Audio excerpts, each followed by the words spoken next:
Okay, in this video, we're going to do the 4.8 notes. So the first thing I'm going to say is look at the title. It says use isosceles and equilateral triangles.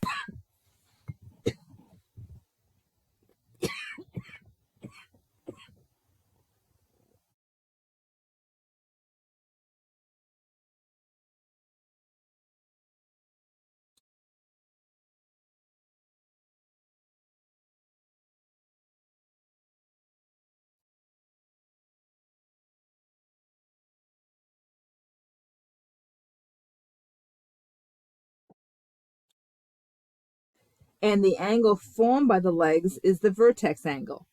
The third angle is the base. We've gone over this before. And the two angles adjacent to the base are called the base angle. So you really want to have a very good handle on the explanation and also on the drawing. Okay, base angles theorem. If two sides of a triangle are congruent, then the angles opposite them are congruent. So here you have two sides. Here's the angle opposite side AC, and here's the angle opposite side AB, and those are congruent. Okay, so base angle theorem tells us how to get the angles.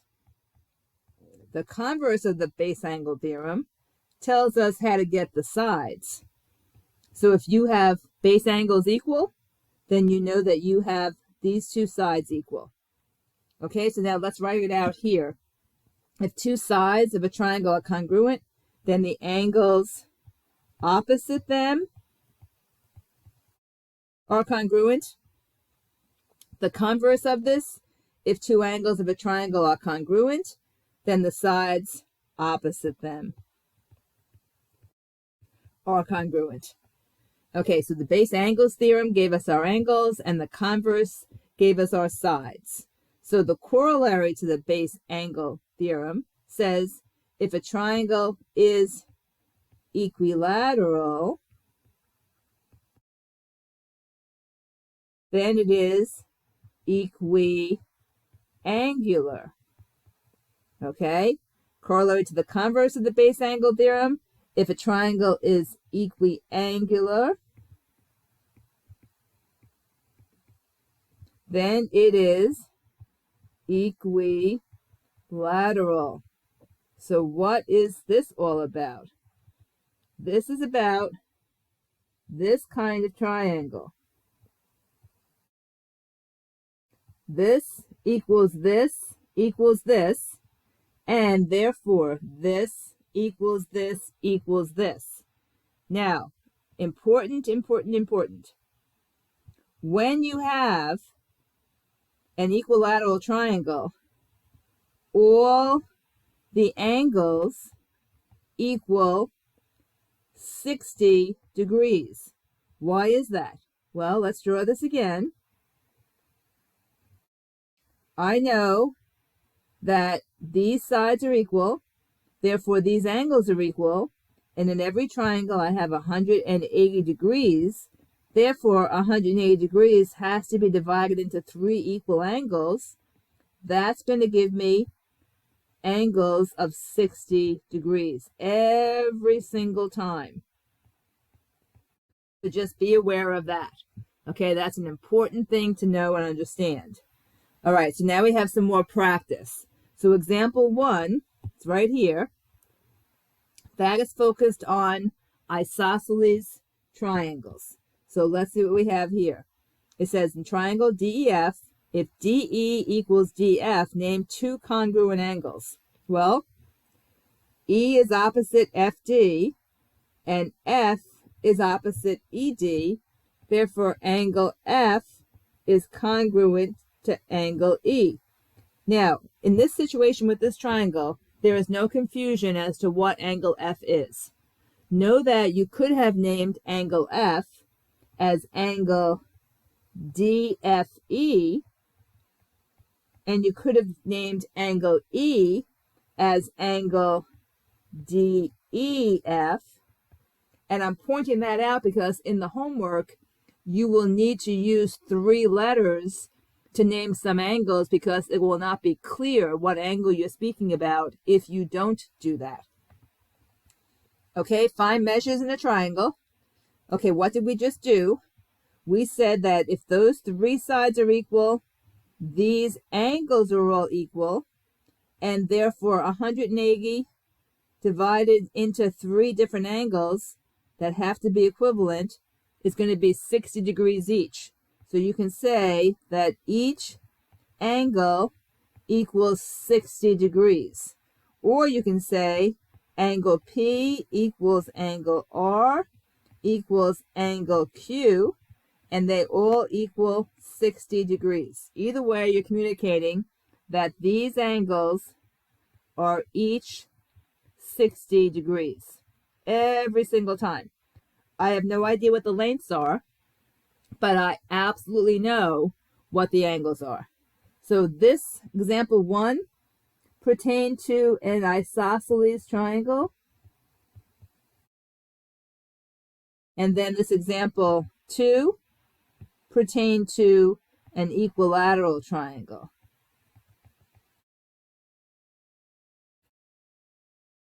Okay?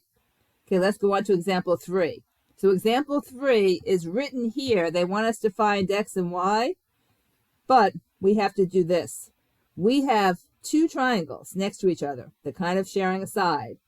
And I see the first triangle to the left has all equal angles. Therefore, I must mark these sides equal. Once I do that, don't I know that this has to be 7 and this has to be 7, since they have to all be the same length, and they gave us a length. So far I know x has to be 7. Now, let's look at the second triangle. That's isosceles. So I notice that this angle is across from this side. So therefore, this angle across from this side makes this side have to equal 7 also. If y plus 4 equals 7, subtract 4, y will equal 3, and we have both of those values identified. Okay, now I'm going to erase these lines in here, and you're going to see why in a second. Okay, I know that in that first triangle to the left, so I'm going to change my color to red to do the angles. This has to be 60, this has to be 60, this has to be 60. These guys are a linear pair. That makes this 120. If that angle is 120 and the other two angles have to be equal, then the other two angles have to have 60 degrees in them, so that I have 180 degrees inside every triangle, right?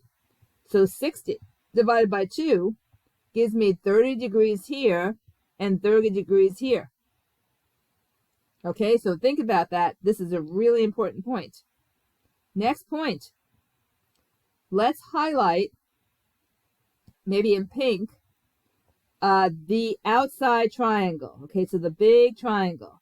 So highlight this triangle, and then tell me, classify this triangle by angles. What would you say? So think carefully as I'm coloring in my lines. I want to know what kind of triangle, and we'll make this A, B, C. So triangle ABC, classified by angles, is a what? Well, look at this angle up top. This angle up top, isn't that 90 degrees? 30 and 60? So that is a right triangle. Okay, so it looks to me like I know that this side is 14. This side is 7. I don't know this side, but I'm guessing it's neither 14 nor 7. So therefore I can say triangle ABC, classified by sides, remember there's two ways to classify triangles, is scalene. Okay, so we kind of added some more information to this problem. So this is a really good problem. Okay, so this is an easy one if you remember what you're doing. The first thing I want you to do is I want you to label these base angles, because this is an isosceles triangle, equal. Right now, I have 50 degrees. I always have 180 degrees inside. So 180 minus the 50 I've already used up. I have 130 left. That 130 has to be divvied up equally between those two base angles. 2 goes into 13 6 times, that's 12, which leaves 1 behind, and 2 goes into 10 5 times. Therefore, these angles are 65 degrees each. So that answers that question. So angle X equals angle Z, and they both equal 65 degrees. Okay, that's a very good problem. It's a classic isosceles triangle problem. Make sure you're comfortable answering that. Okay, that brings us to example 5. Now, this is a multi-step problem, and I'll tell you this is very complicated. So let's see if we can work this through together. Okay, look at the tower, and look at the triangle that's drawn there. It says, in the lifeguard tower, PS is congruent to QR. So here's PS. I'm going to change my color, maybe to blue. This is PS. This is QR. They're equal. Then they told us that triangle QPS. Notice they used 3 letters. So this big angle here, okay, that's congruent to triangle PQR. PQR. Okay, those are both equal.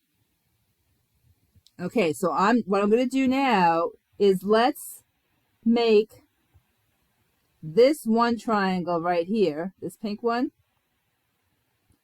Take that pink one, and I'm going to draw it in pink over here. Okay, so I have this, this, and that. And now get your letters together. So P, Q, R. So I know that this P right here, I have identified as being equal to that Q in the other triangle that's coming in just a second. And this side is equal as well. Okay, so now I'm going to highlight another one. Let's go for maybe blue. And I'm going to highlight this triangle. So look, I'm going to go over this pink line. I'm going to grab this line here and then this line here and draw that in blue. So then I'm going to do PQ, and then this comes straight down, and this comes here. Okay, so what do I have? Let's label it. This is PQ, and this is R. Now, I know that Q is the same as P, so I'm going to make the same markings. I know that QR equals PS, so I'm going to have that marking. Okay, now look at PQ and PQ. That's the piece that overlapped, right? So mark this as well. Once you do that, do you see how you can get side angle side? And this is side angle side? Because they ask us what congruence can prove that triangle QPS is congruent to PQR. That's what we just drew. We just drew that. So what I could use was SAS, side angle side. Now, since they're congruent, I now know that angle R equals PQ. Sorry, this should be an S. Sorry, my mistake. So let me change this to an S. So I know that angle R equals angle S. And I also know that QS equals PR. Now, why do I know that? And I also know that angle, so this was PQR, and this was, so let me just look at this for a second. So this was, yeah, same thing. Q is in the corner, P is in the corner. Well, that's good. Okay, everything's good. Okay, this is angle 3 down here, and this is angle 4. So I know that these are equal. And so angle R is also angle 4, and angle S is also angle 3. Okay, so what else do I know? I know that this top angle, which is 2 in the diagram, and this top angle, which is 1 in the diagram, are also now equal. And the reason why I can say all of these things is because corresponding parts of congruent triangles are also congruent. So once you prove it, you then can say lots of other things. So then, given I know all of this, explain why triangle PQT. So PQT is that little top triangle right here. PQT. So this is P, this is Q, this is T. Now P has angle 1 here and angle 2 here, which I already know are congruent, right? Because of the corresponding parts of congruent triangles. So then that means that this has to be this. So explain why it's isosceles. It's because angle 1 equals angle 2. And so therefore, 3 little dots mean therefore, PT equals TQ, and all of that makes it isosceles. Okay, this is a really tough problem. Okay, last question. They want us to show that triangle PTS. So PTS, so we're going to draw these. So PTS is going this way. You see where that is? PTS.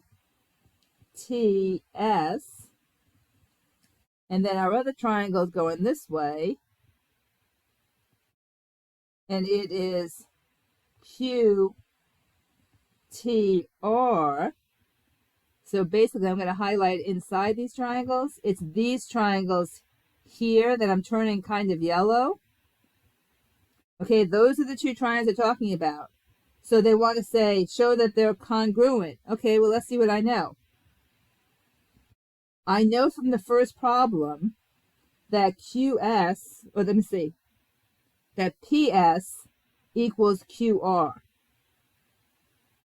Okay, because they told us that initially. So PS equals QR. Okay, well, that's good to know.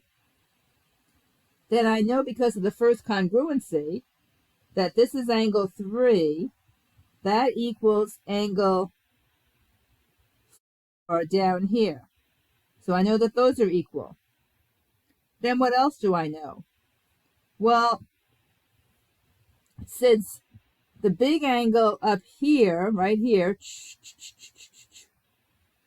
is equal to the big angle over here, and I know that 1 equals 2, then that means that this angle right here has to equal this angle right here. I also know that these angles are vertical angles, so they're going to be equal, right? So this guy and this guy are going to be equal because they're vertical. So now, can I prove those two triangles congruent? I can prove it by angle, side, angle. And whenever I use angle, side, angle, I can also use angle, angle, side. Okay, so that's why those are congruent. Okay, so this is a really hard problem. That's a great problem to think through. I would never ask you this complicated assessment on a quiz or a test, but it's really good to think it through with me together. Okay, so your homework now is the following. I want you to write one sentence for this. Write a sentence defining the vertex angle of the isosceles triangle. Okay, tell me what that means. You can also draw a picture if you want, but I want some writing. Okay, so I'm going to say copy this. Writing. What is the relationship between the base angles of an isosceles triangle? You can draw it, but I also want you to write a sentence right here. Okay, here, when you're using this diagram to the right, you can label it for this and then erase it. Okay, then label it for this and erase that. Label it for this, erase, label for this, erase. Okay, so that's one thing. I'm going to say use 3 letters to identify your angles if needed. So that means, for example, if you wanted to identify angle E, you could mean this angle, or this angle.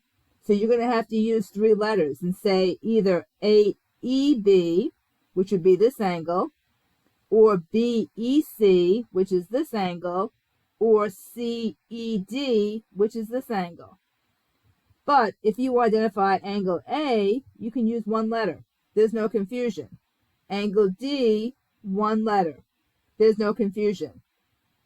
For angle B and angle C, you have to use 3 letters. So I'm going to say 3 here, 3 here, 3 here, 1 here, 1 here. Answer that carefully.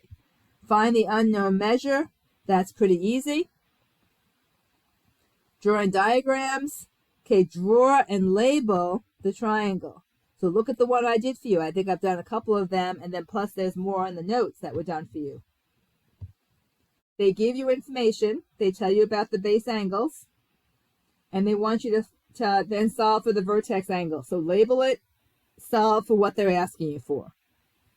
Here's some algebra. Find the value of x. Notice that you have an equilateral triangle. You know what that means? Here you have an isosceles triangle. Here you have an isosceles triangle. Okay, error analysis. I'm going to say also for this, and I say paste.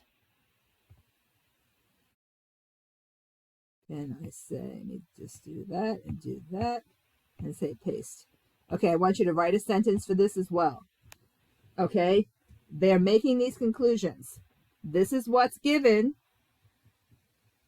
And then they say, therefore, this is what follows. There's an error. Find the error and describe what happens. And you're going to correct the error too. Okay, so that's your homework. So that's that. So you should be able to complete all of this in class, I would say pretty much. And then I'll see you next class, and we're going to start reviewing for the whole chapter. Okay, so there you have it.